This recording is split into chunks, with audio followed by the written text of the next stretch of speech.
লম্বা ঘটনা আলোচনা করবার সুযোগ নাই, সময় নাই, শুধু কুরবানির ইতিহাসটুকু আলোচনা করে শেষ করে দিব।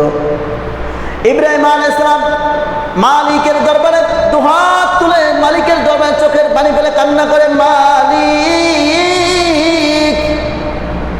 80 বছর হয়ে যায়, 86 বছর বয়স, ও মালিক বৃদ্ধ হয়ে গেছি, তবুও মন চায় একটা ছেলের আশা, মন চায় একটা নেককার সন্তান তুমি আমারে দিবা। ও মালিক তুমি আমাকে নেককার একটা সন্তান দান করো। ইব্রাহিম আলাইহিস সালামের স্ত্রী হাজরা আলাইহিস সালাম আল্লাহর কাছে কাঁদে কাঁদে বলে, মালিক তুমি ওকে একটা নেককার সন্তান দাও, নেককার সন্তান দাও। আল্লাহ রাব্বুল আলামিন আসমান থেকে আর সহ্য করতে পারে না, আসমান থেকে আর সহ্য করতে পারে না।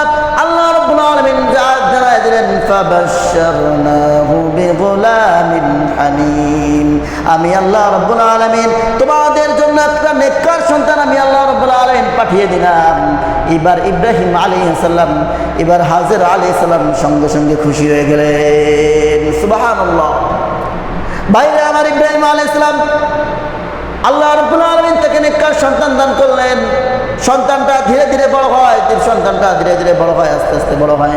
বড় হইতে হইতে এবার আল্লাহ রাব্বুল আলামিন আয়াত নাযিল করে কোরআনের মধ্যে জানায় দেন, ও ইব্রাহিম ইয ক্বালা লাহু রাব্বুহু আসলিম। আমি আল্লাহ রাব্বুল আলামিন তোমাকে বলতেছি, ও ইব্রাহিম তুমি আমার কাছে স্যালেন্ডার স্বীকার করো, নত স্বীকার করো। ইব্রাহিম আলাইহিস সালাম ডাক দিয়ে বলে, ক্বালা আসলামতু লিরাব্বিল আলামিন।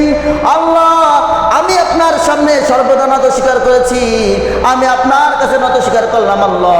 আল্লাহ রাব্বুল আলামিন খুশি হয়ে গেলেন। আল্লাহ রাব্বুল আলামিন খুশি হয়ে গেলেন। ওদিক দিয়ে ইসমাইল আলাইহিস সালাম, ইসমাইল আলাইহিস সালাম ধীরে ধীরে বড় হইতেছে, একটু একটু করে কথা বলতে পারে, আব্বার সাথে একটু কাজ করে দিতে পারে, হাতে হাতে একটু দাঁড়ায় দিতে পারে। আল্লাহ রাব্বুল আলামিন তাকে ধীরে ধীরে বড় করে তুললেন। ইসমাইল আলাইহিস সালাম আস্তে আস্তে বন্ধুরা একটু বড় হতে শুরু হয়ে গেল।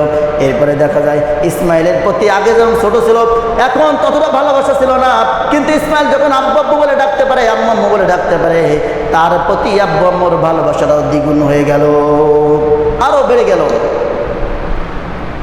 ইব্রাহিম আলাইহিস সালাম ইসমাইল আলাইহিস সালামকে অত্যন্ত ভালোবাসে, সবসময় কাছে কাছে রাখতেন।